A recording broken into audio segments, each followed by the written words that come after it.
বন্ধুরা আবার চলে আসলাম বিধাননগর মোরালিপুকুর রোড ধরে।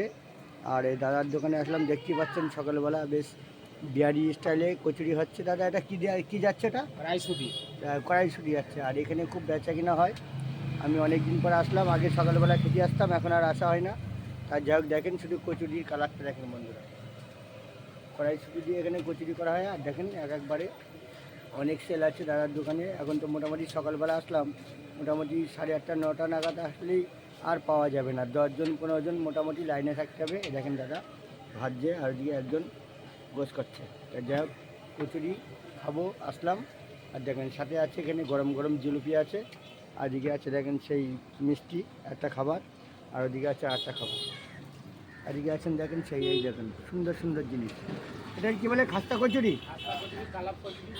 খাস্তা কচুরি আছে, কালাপ কচুরি আছে। এটা তুমি চারটে দাও আর জিলিপি দাও, আর তরকারিটা একটু বেশি করে দিও। হ্যাঁ, সে লাল লাল জিলিপি। আর দেখেন সেই মিষ্টি, সকালবেলা মিষ্টি।